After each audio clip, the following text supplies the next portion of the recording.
Good afternoon, everybody. This is Andrew Bram from the University of Arkansas.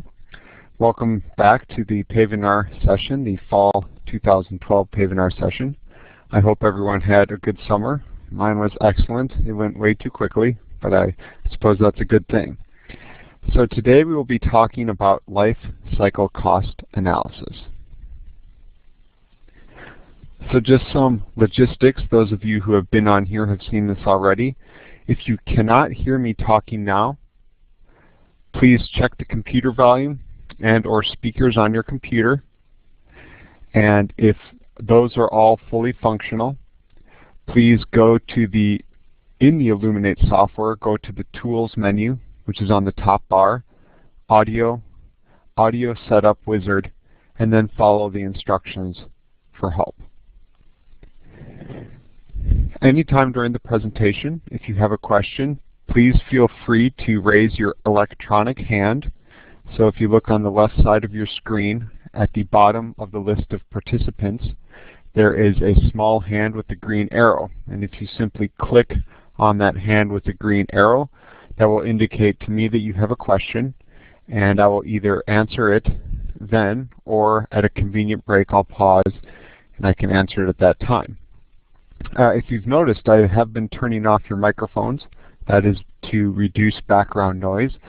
So when I do ask for the question, please type it into the chat box. So below the list of participants, there's the electronic hand, and there's a small chat box. And you can simply type a message into that chat box and hit the send button. And that will let everyone see the question. And then finally, professional development hours will be emailed to you after the presentation. No later than tomorrow for sure, but hopefully this afternoon, depending on if I get my act together. But a certificate for one professional development hour will be emailed to you.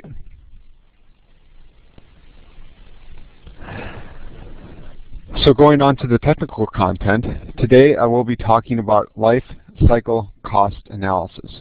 And this is a very important topic when trying to evaluate which type of either pavement maintenance, pavement rehabilitation, or even new build pavement construction that you will do.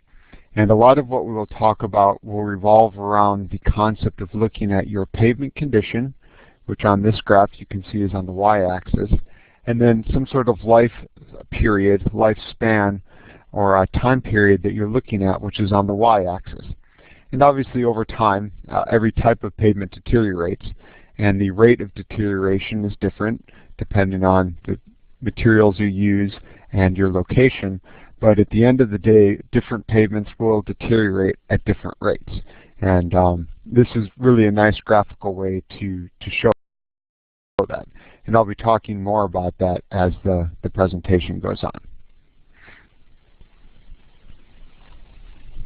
So to begin with, we'll start with a little bit of background. We're going to talk about why is life cycle cost analysis, or LCCA, important, and then also a little bit about the process. That will include some theory, including the inputs and the outputs to the life cycle cost analysis. What information do we need in order to successfully perform a life cycle cost analysis? And then what sort of information do we get out of that analysis? We'll go over some examples. I will not be able to answer the magic bullet question, what is cheaper, PCC or HMA, but I will go over some discussion of that through multiple examples. And then finally, there's quite a few very good resources out there. So I'll go through a couple different life cycle cost analysis calculators. So these are actually tools that are free to download. They're either simple programs or embedded in Excel spreadsheets, where you can perform your own life cycle cost analysis. And then I always like to also highlight some reports and publications that have come out that really do a good job of not only covering what I'm going to be talking about today, but then they also go into much, much more detail. With only an hour, this will be a broad overview of each topic.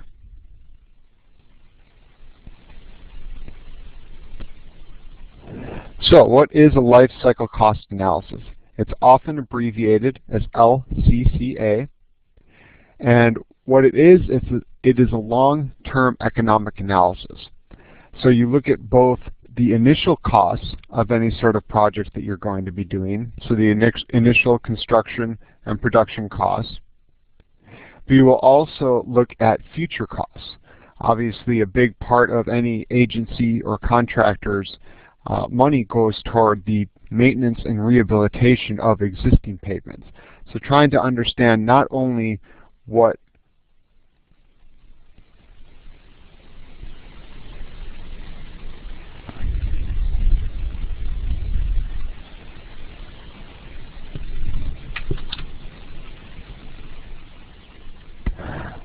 excuse me, I seem to be having some technical difficulties on this end.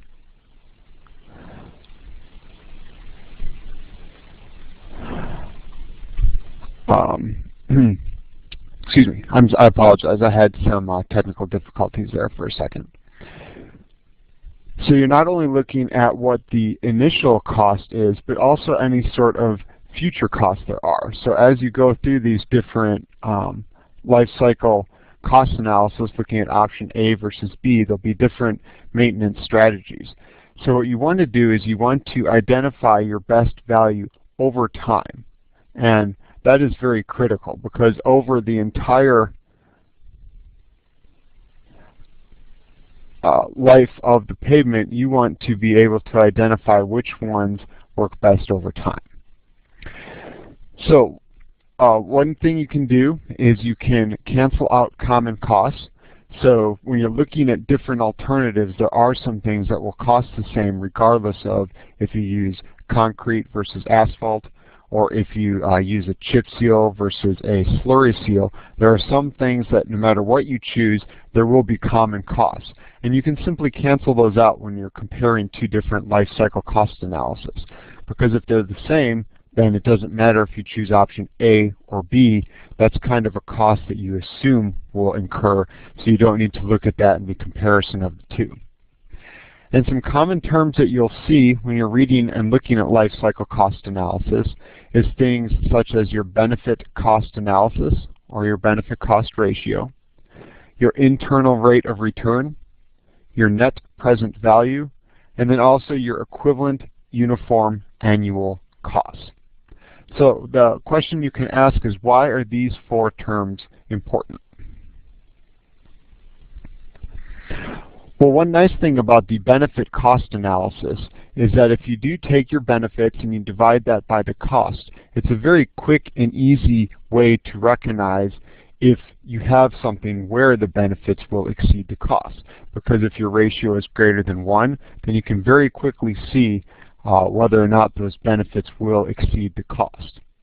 And that's a little easier than if you have these large spreadsheets with all of the columns of your benefits and your costs. If you can simplify that all down to one number, that is an extremely useful tool. Another important term and common term that you'll see is the internal rate of return.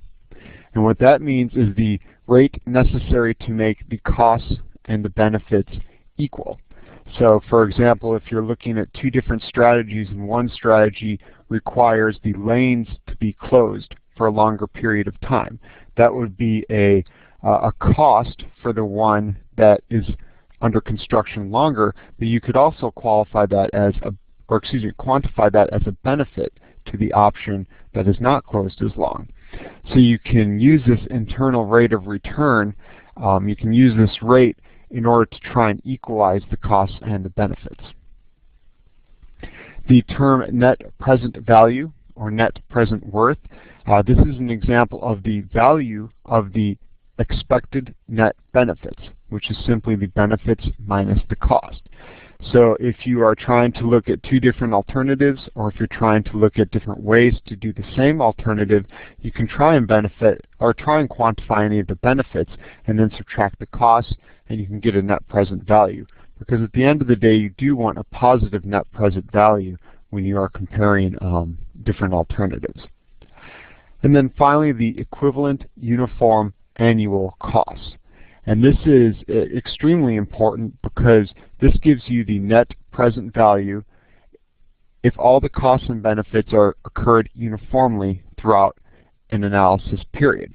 And this becomes very useful if the budgets are annual. So for example, if you go to your agency and they want all of these analysis done on an annual basis, then you can simply then convert all of these to equivalent uniform annual costs and then have a spreadsheet or a presentation showing these annual costs along any sort of timeline that's most beneficial to the party you're talking with.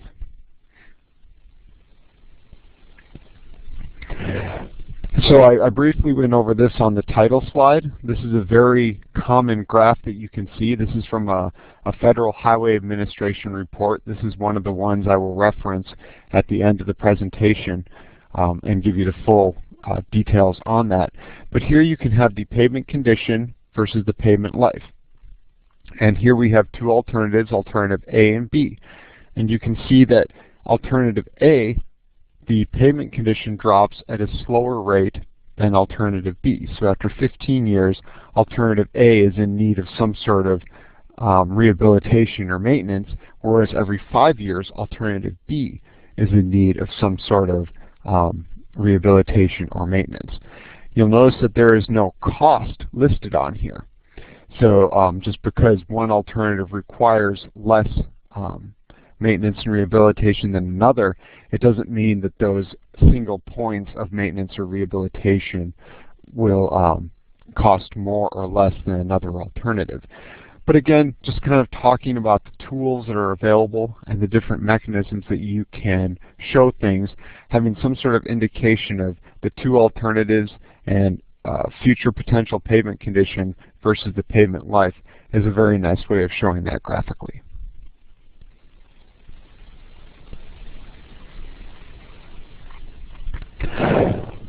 So when we are looking at our general life cycle cost procedures, there's several steps that we'll go through, and in a couple slides we'll go through each one of these in detail. But just to kind of set up what we'll be looking at, the first thing you want to do is you do want to establish alternative design strategies for an analysis period. So set up how long you want to look at into the future, whether it be 5 years, 10, 20, or even 50 years, and then you want to determine, well, what sort of different strategies and alternative strategies do we have? If you're doing a rehabilitation of a Portland cement concrete pavement, you can take that material out and replace it with new Portland cement concrete. You can rubbleize it and put an overlay on top, or you could even just put an overlay on top of that existing pavement. So these are all different types of design strategies that you can have. You also need to determine the performance periods and activity timing. This is quite an involved process. So depending on which design strategy you have, you do want to try and anticipate how much maintenance and rehabilitation will need to go into this design strategy and at what time. And another resource that I'm going to refer to at the end of the presentation from California actually has some suggested values on how they laid out the different performance periods and activity timings. You also want to estimate the agency and the user costs. Life cycle cost analysis can get very difficult very quickly, and that is because there are so many potential inputs. A lot of people immediately think about the initial material purchasing, any of the equipment that goes into building the roads, but then there's also, for example, user costs. So if you do decide to do a treatment or rehabilitation that has to close some lanes, that will cause backups, and that could incur some user costs. So there's many different examples of that as well. Once you've done this, you can develop your expenditure stream diagrams. So the graph that was on the previous slide, you can show graphically when your performance periods are, what sort of timing there is, and then how you anticipate those will affect affect your pavement condition versus time graphs. And then also developing the expenditure stream diagrams. This is just a graphical representation showing how much money will be spent during each performance period, all the way from the very beginning of the project to the end of the project. And you can take these expenditure stream diagrams that have any sort of future costs, and then you can bring them all back to the net present value. And what this does is it allows you to compare different alternatives, assuming a future interest rate, future money worth, but you can bring this all back into a present value and then compare different projects one-to-one. And we'll go through several examples of that in the upcoming slides. And then finally, you can take all these things, you can analyze the results, and you can reevaluate the design strategies. Maybe think of some new alternatives, perform some sort of hybrid or something along those lines. So this is an example of an expenditure stream diagram. And this is a very typical life cycle cost analysis output.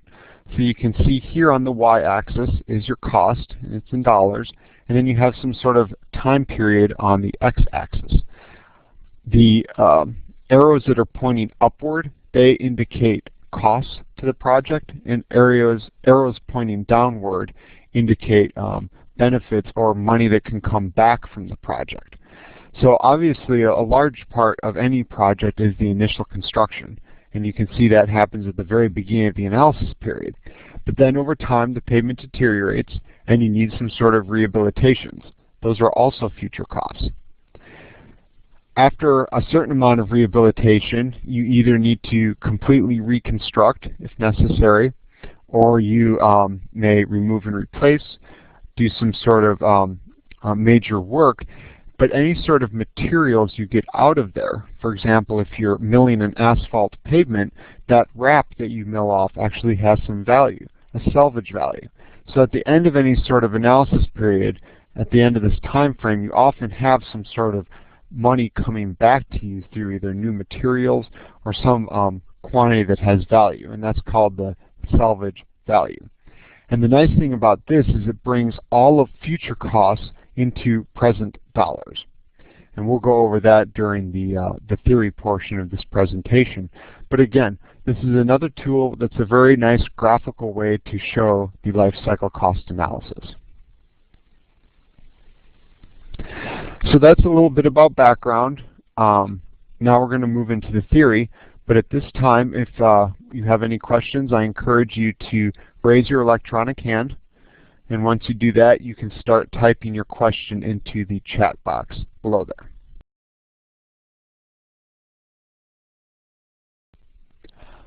I don't see any questions, so we'll be moving on more to the theory. So this is a much more detailed process of the life cycle cost analysis. And you'll see some things that we saw a little earlier, but then there's also going to be some more details. So this strategy breaks the LCCA process down into 8 steps. And the first one we've seen before, you need to develop rehabilitation and maintenance strategies for an analysis period. Then you need to establish the timing or expected life of the various rehabilitation and maintenance strategies. And this is very important because when we start bringing future dollars back into present costs, the time that things will be applied become critical, because obviously steps incurred in the future will have different costs depending on what time period they're done with, because the value of money changes over time. As a part of that, you do need to estimate your agency's costs for both the construction, well, all 3 of them, the construction, the rehabilitation, and the maintenance of all these processes.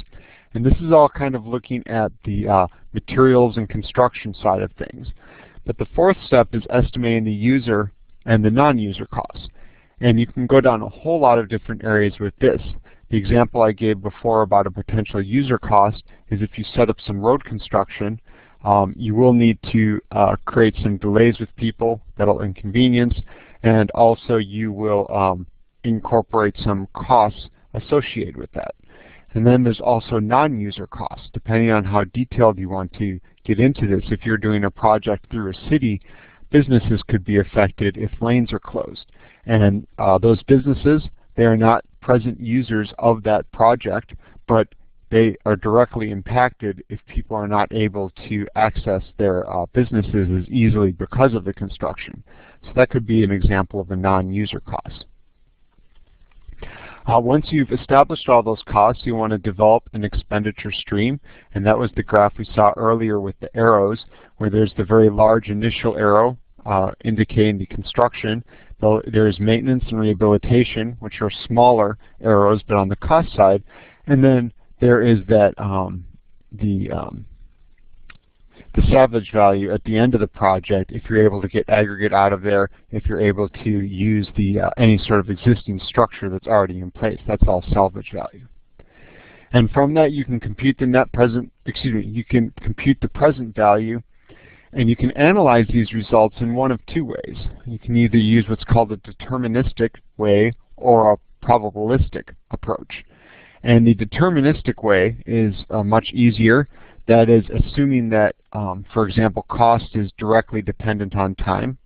Some people like using a linear relationship, but a probabilistic approach is much more complicated because it incorporates uncertainty into the equation.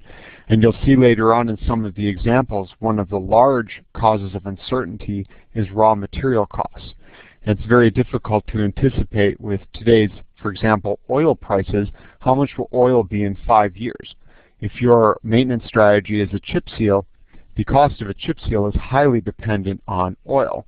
And if you use a deterministic approach, you're probably setting some sort of like linear relationship based on historical data or something that's directly proportional to time.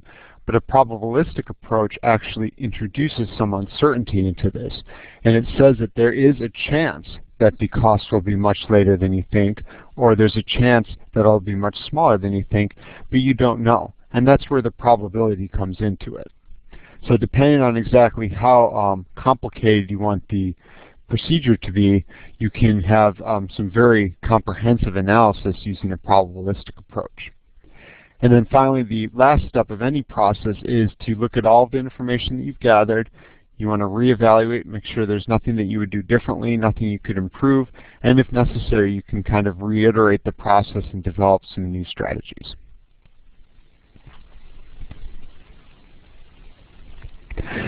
This is an example of an equation of the life or the expenditure stream that we've seen graphically. If you look here at the very beginning, the LCC, which I'm circling here, that is the life cycle cost. So at the end of the day, we're looking for a single cost in order to try and quantify this all in. That's ideally what you have. So you start with your initial materials cost, which is the I.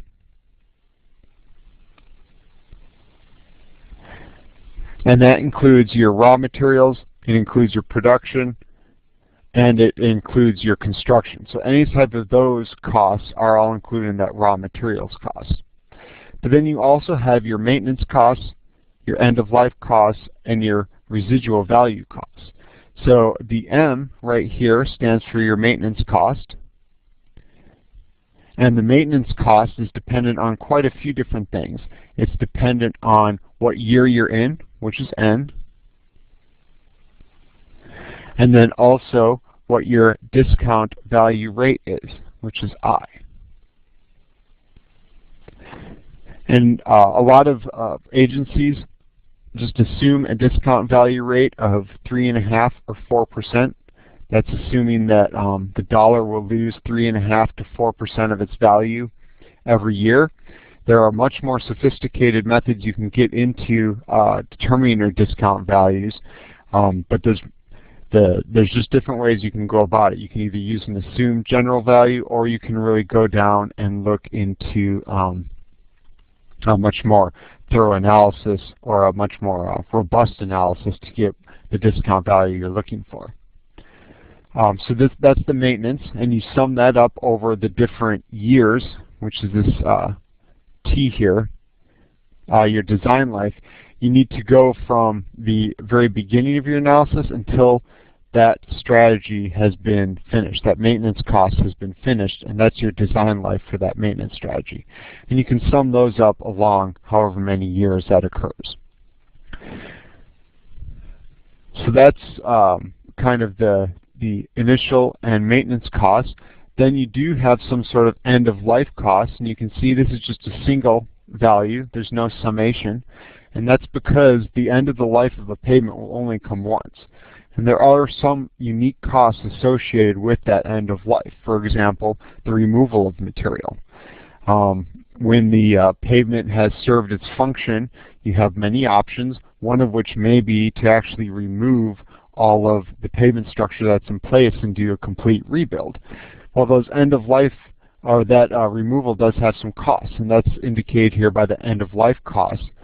And then that occurs here at the end of your design life for your entire pavement.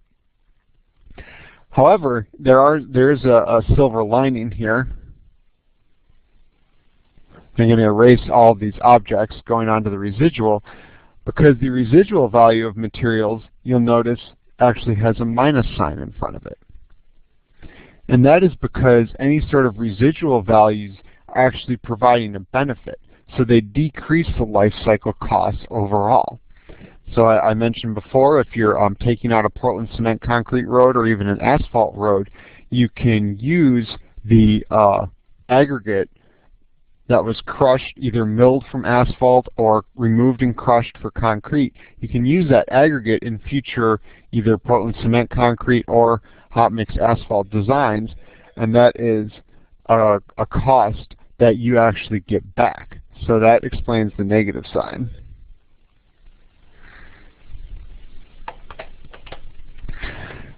And then the recycling is indicated as an R. And you have your discount value again and your design life.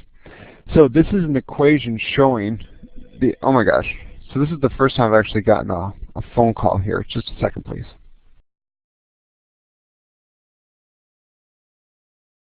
Okay, I apologize about that break. I actually just got a new telephone too, and I have no idea how to mute it when it rings, so I apologize for that ringing in the background. But the life cycle cost can be represented here by this entire equation. You have all the components in there. You have your materials costs, your maintenance costs, the end of life costs, and then the benefit of the residual value of the materials. And then this again, we've seen this graph before, but I wanted to show it again just so you can kind of see it right after that equation. You have that initial construction at the very beginning, which is a large initial cost, and then you have some sort of maintenance or rehabilitation along a certain time period.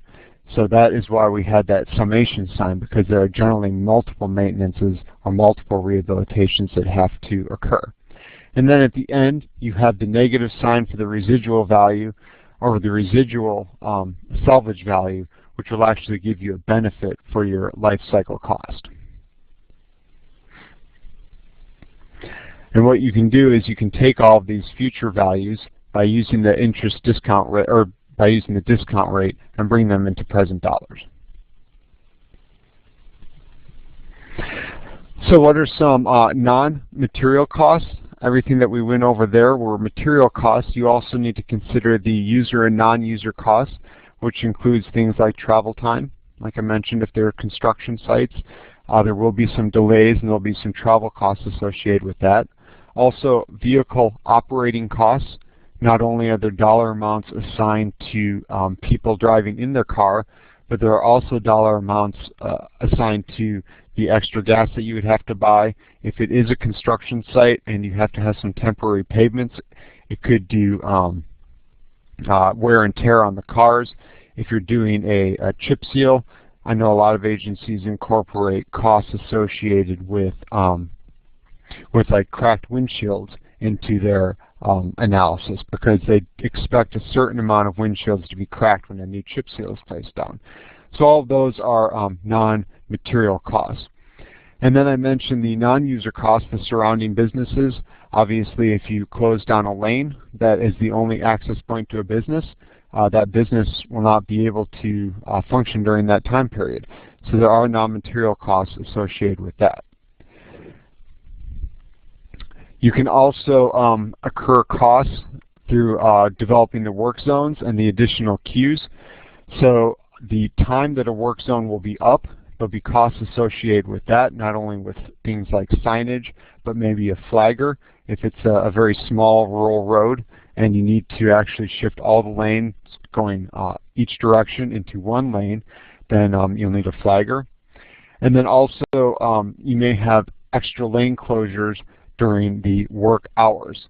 So for example, if you're doing an interstate job and there's typically 3 lanes going, you have 1 lane closed all the time, but during certain work hours when you're bringing equipment in and out, or when you're maybe doing the paving itself, you may actually need to close an additional lane. So that will add additional lines and additional queues to the system. The thing here that I want you to get out of it, though, is it can get very complicated very quickly. And I think one of the things that when people think of life cycle cost analysis, they get a little bit overwhelmed just because of all the options. So something that I always recommend is to kind of start relatively slow. Just maybe start with material costs and do some analysis, and then once you kind of get a feel for that, then you can start adding on more things. So I do see that there is a question. Jeff Weitzel's got a question. And Jeff's question is, I would assume that you could use in-place recycle as a residual value as well. And is that correct? And Jeff, that's an excellent question. So when I see in-place recycling, I think of hot-in-place recycling. I think of cold-in-place recycling. And this is where you can start kind of trying to get some of these complicated factors in there, because you're absolutely right. In-place recycling, you do save money from hauling aggregate. You don't need to, during the maintenance and rehabilitation strategies, you don't need to haul new aggregate in. You don't need to haul old aggregate out. So that could be a consideration of one of the residual values. You could also list it as a benefit. So I think, yes, either one of those would be correct.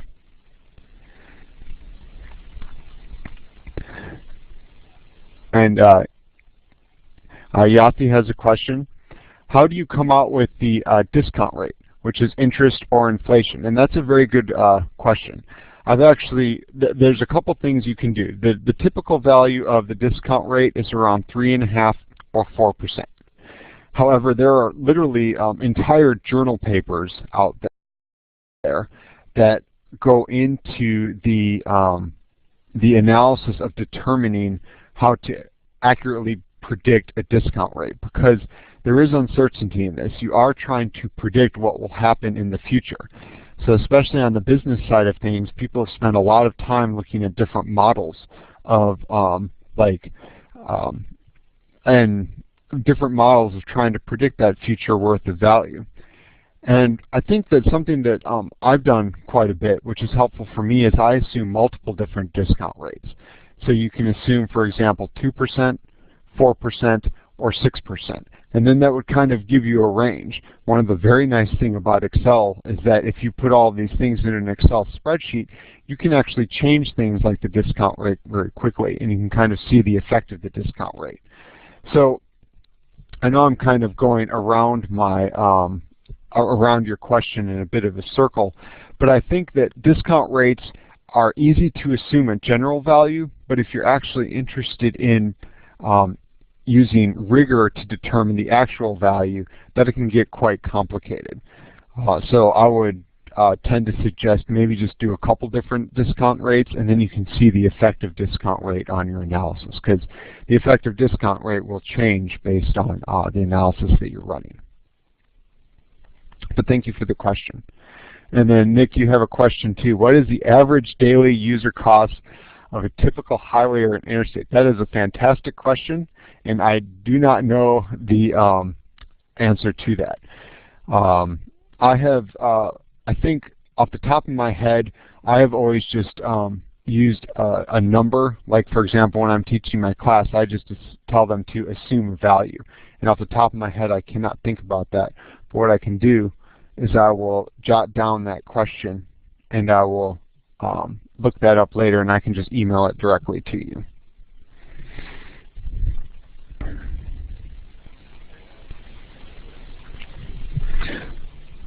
Oh, no problem. So are there any other questions? Okay. Well, thank you for those questions. So now that was the theory, and we went over a lot of different things. We can see that there are a lot of complications to this. There's no real straightforward answers to a lot of things, like for example the discount rate. It also can get complicated determining what people assume has residual value. Jeff mentioned is in-place recycling residual value. People can do that. But I think you'll see in some of these examples why, although life cycle analysis is such a powerful tool, it also can kind of tell whatever story you want. So, which is cheaper, asphalt or concrete? I truly wish I could sit here and tell you the answer to this question, but I can't. And I think, if anything, the fact that both asphalt, concrete, well, hot mix asphalt and Portland cement concrete, the fact that both of them are still extensively used, I think that proves that neither one is necessarily more expensive or cheaper than the other. Because I think if we believe that a market system economy can work and can function, if one of them was truly consistently cheaper than another, then we would all be using that single product. So, to answer the question, I'm not going to answer the question because it's not that easy, because there are many variables that are easily manipulated. For example, whenever you do maintenance or rehabilitation, you need to assume future costs. You need to assume future raw material costs. You need to assume future pavement performance, and you need to assume future traffic levels. So when you're doing these analysis, you have to look at past costs and see how costs have increased, and then assume future costs and see what happens with that. I know a lot of agencies have done a very good job of monitoring how, say, a chip seal or an overlay, those type of things, how they extend the life of a pavement, and those are the type of things that you need to use in order to predict future pavement performance. But at the end of the day, it is a prediction. There's no way that we can say with 100% certainty what's going to happen in the future. There are also a lot of innovative products out there. There's a lot of companies who sell new pavement products. Warm mix asphalt is a great example of that. They claim to have cost savings with energy use in the plant, compaction. They don't oxidize the pavement as much, so they should last longer in theory. These are innovative products, and it's very difficult to determine how those will affect future costs. Also, there is a question on what is proper maintenance, and it is really up to the agency or the owner to decide what exactly they want the pavement condition to be in. If you assign an IRI value to it, that's one way to. Another way is to have people ride over it, and when you get a certain amount of complaints, then you need maintenance. And then finally, the discount rate or the inflation rate, the interest, all these things kind of talk together, piled together. That's also another unknown.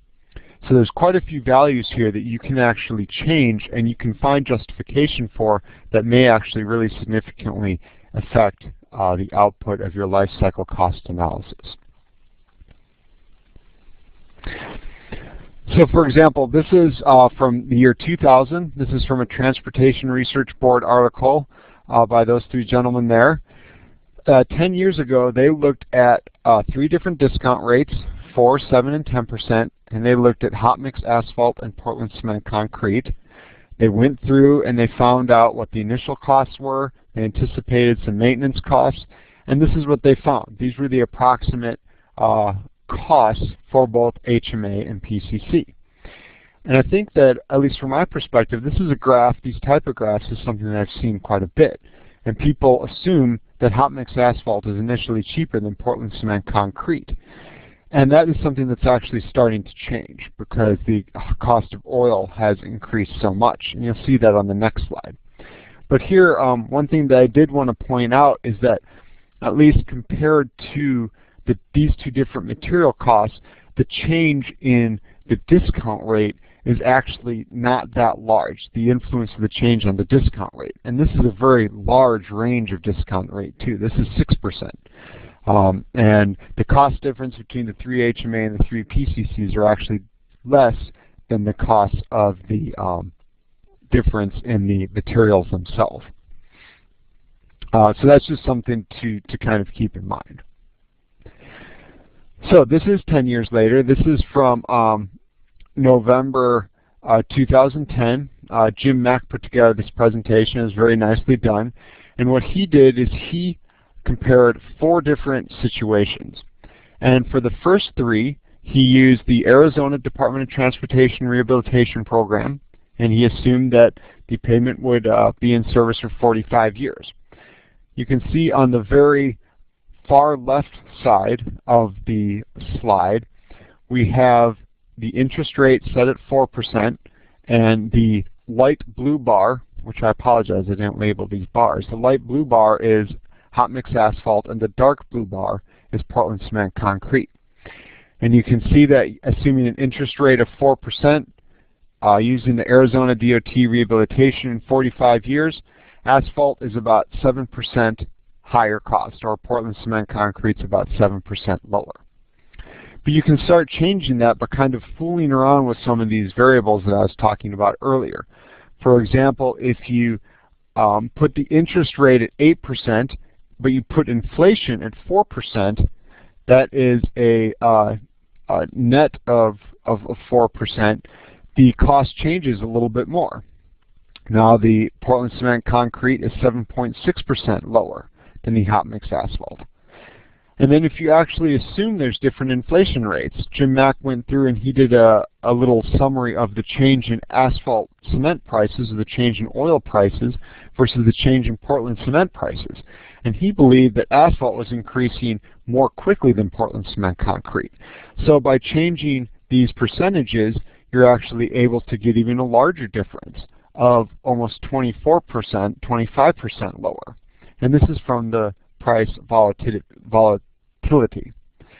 And then finally, he went and did a mechanistic empirical design guide rehabilitation strategy instead of the Arizona DOT, using those same inflation rates and the same interest rate, and got even a larger difference because the Portland cement concrete for the mechanistic empirical design guide actually had a less aggressive maintenance and rehabilitation schedule. So that drove the cost down even more.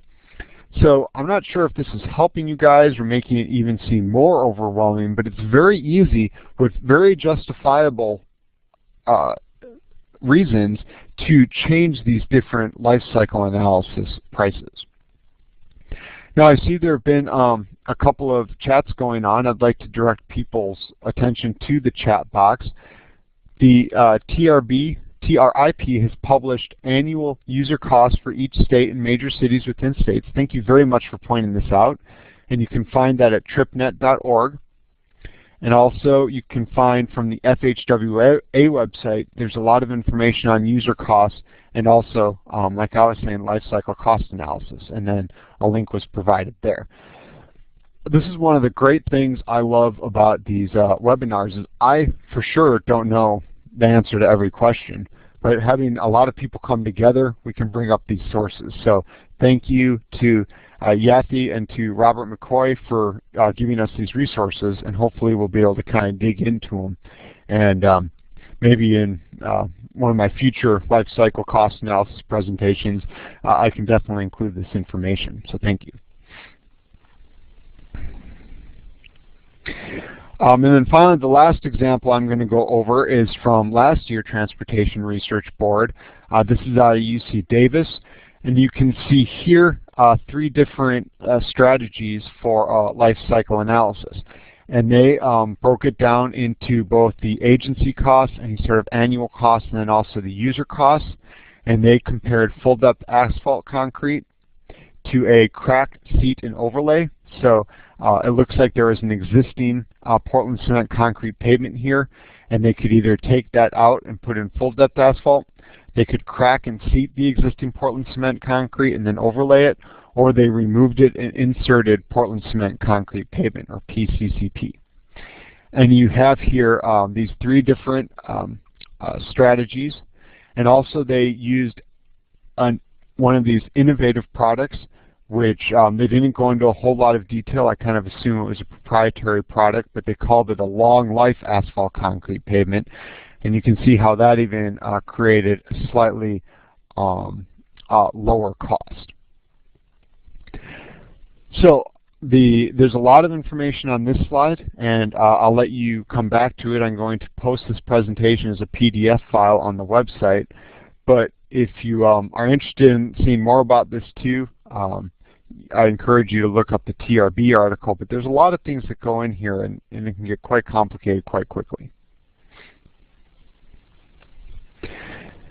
And it's kind of funny because even though things can get very complicated, there are quite a few large limitations to this.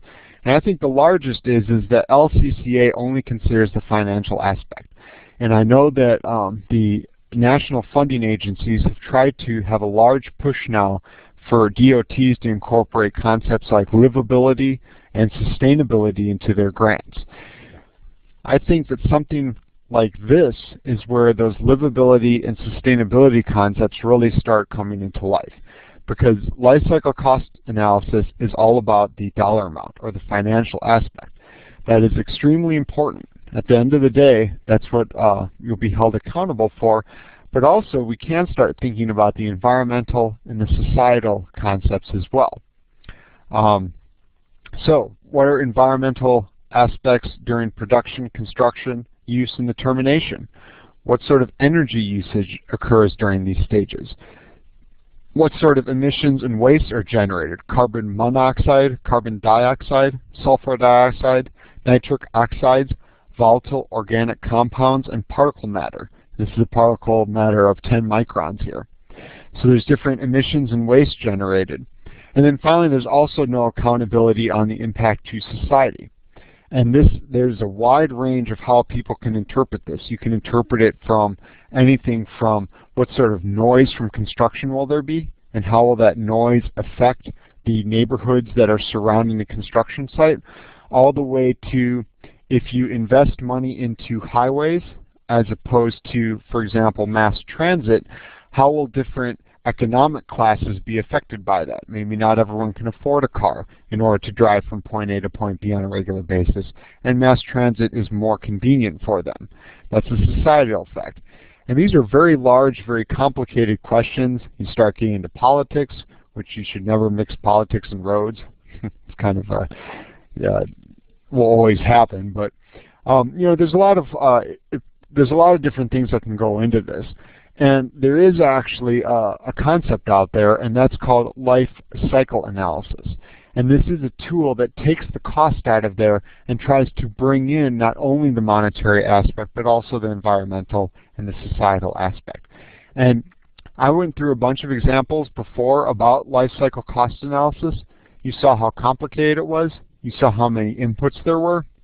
Well, this is just putting another layer of complication on, but I truly believe moving forward, these are the type of things that we're going to have to start considering. So those are some examples. I'll take a break here, and again, I really appreciate people typing in questions as we went along. I really appreciate people listing these resources for everyone to use, but are there any other questions that people have at this point?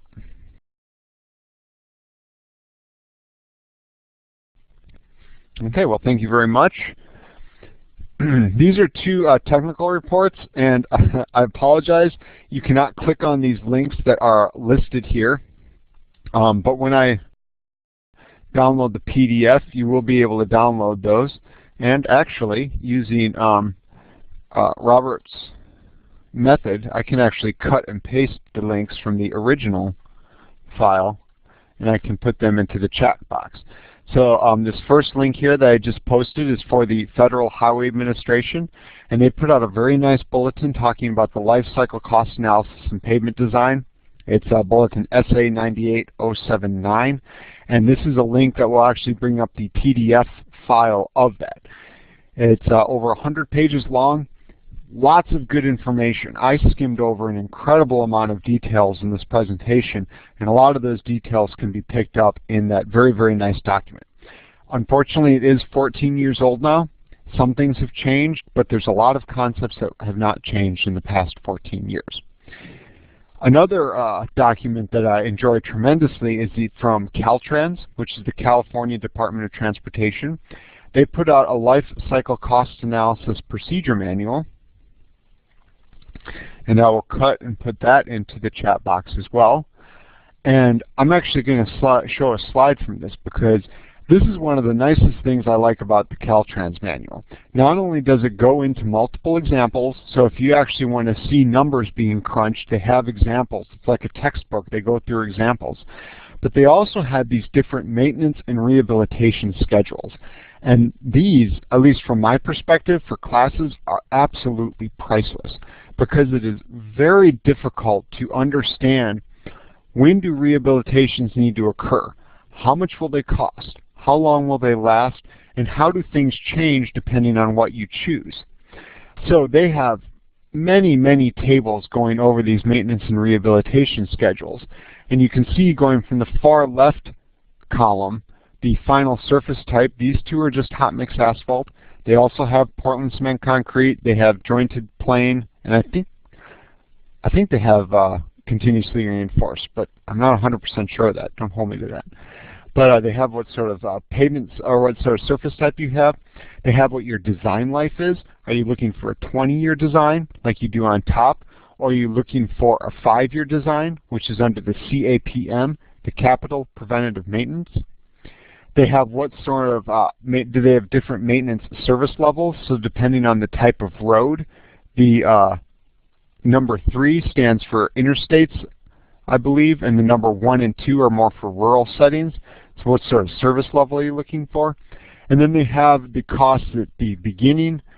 They have 5-year, 10-year, 15-year, 20-year cost, all of these type of things they have written out. So the question from Jimmy is, how can we keep track of these maintenance and rehabilitation schedules?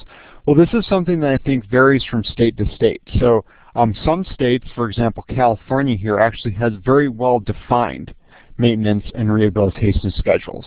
Other states may not have it quite this detailed in laid out. A lot of them simply say every time it needs some sort of maintenance, you just put a chip seal on. If it needs heavy maintenance, you put a 2-inch overlay on. So really it depends from state to state how detailed or how specific you need to go into these different schedules.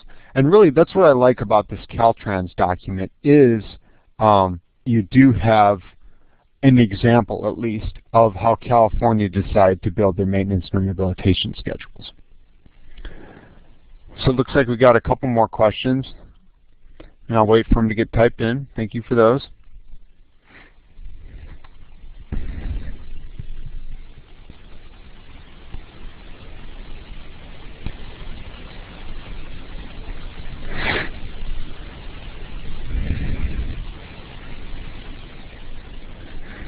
So yes, if you have a question, if you could please just type it into the chat box.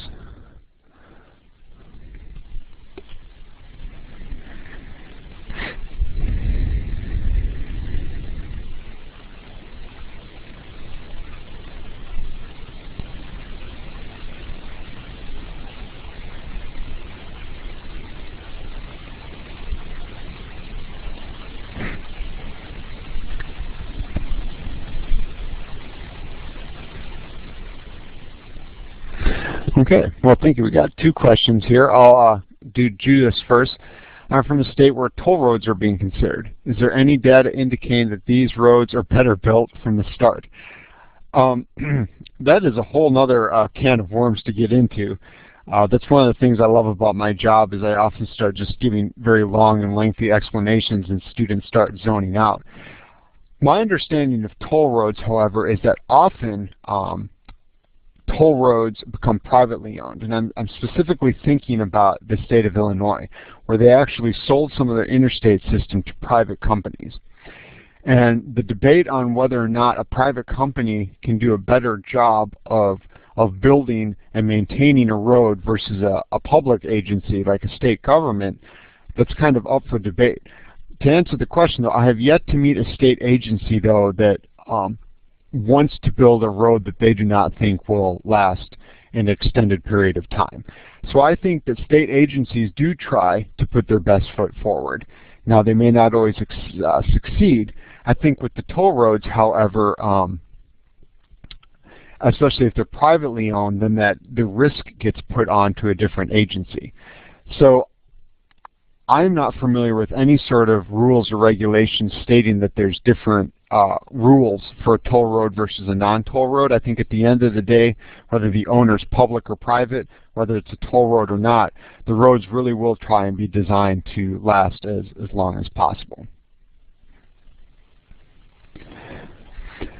So Mohammed was looking for the best source of information for a pavement management system. I'm going to have to plead the fifth on this and say that, well, I'm not plead the fifth, that's a misrepresentation, but I don't think I really have enough time to go into pavement management systems. But what I will do is I will write that down, and that can be a completely new topic, is pavement management systems. And I'll put that on the list for next spring, because pavement management systems certainly take more than 4 minutes to go over, which is what I have left. But there's just such a wealth of information out there on pavement management systems that I really can't do it justice. So I will put that, I put that down, and that'll be on next spring's Pavinar session. So thank you for the suggestion. And I did want to go over a couple more tools that are available electronically. The RealCost put out by FHWA. This is a life cycle cost analysis tool where it kind of allows you to input different values for your projects, different alternatives, what sort of outputs you're looking for, and it even has some administrative functions. I'll kind of let you play around with that on your own. And then Auburn put together a life cycle cost analysis system, and instead of using Excel, this is more of a little this is like a little program that you can download. I downloaded both of these successfully. No viruses came with it. They both just basically have different user inputs, but you can kind of see all the different things that these agencies and these organizations decided to put into their systems. So before I do my summary, I did want to do a logistics wrap-up. I want to respect people's time, and this is only supposed to last an hour. So PDHRs will be emailed to you after the presentation. I'm setting tomorrow as my goal, but I guarantee you they'll be to you no later than Friday, September 7th. I apologize, that's kind of a big window, but with classes starting back up, it's getting pretty exciting around here. You can re-watch this Pavinar through the website. You can watch both the live stream, which will basically be a replay of what I just did. You'll also be able to download a PDF file of the PowerPoint that I went through. And I did want to point out that the next Pavinar will be Tuesday, October 2nd. It'll be on stringless paving, some advantages and disadvantages, and this was requested by the Federal Highway Administration.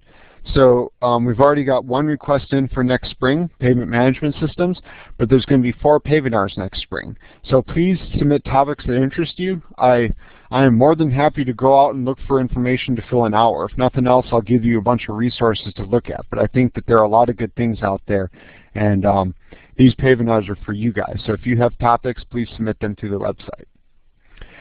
So in summary, we were able to go around some background and theory. I covered those very quickly. Some examples. I did not give any easy answers because I don't believe there are easy answers, but I did show you some examples of how you can get different answers by varying just some very simple inputs.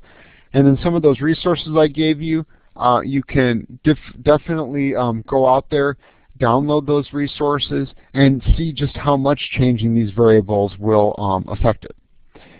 So I apologize, I had to speed up a little bit there at the end, but I did want to wrap up before 1 o'clock. So you're welcome to stay as long as you need to, and you can ask questions if you have any more. But if not, thank you very much for joining us, and I hope to see you again next month.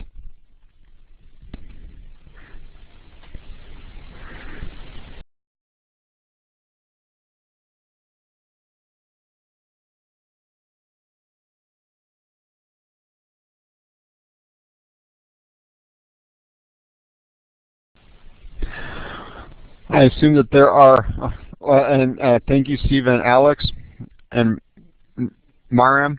I assume there are no questions, so I'm going to stop the recording. But if you do have questions, oh, I'm sorry, Gail, you do have a question. Thank you very much. Oh no, that was a hand clap. Yeah. Oh, that's another thing I love about having all these people on here is that there's all these different icons, so you can you can do those things. But I assume there are no more questions. But thank you all very much for your time, and I hope to see you again next month.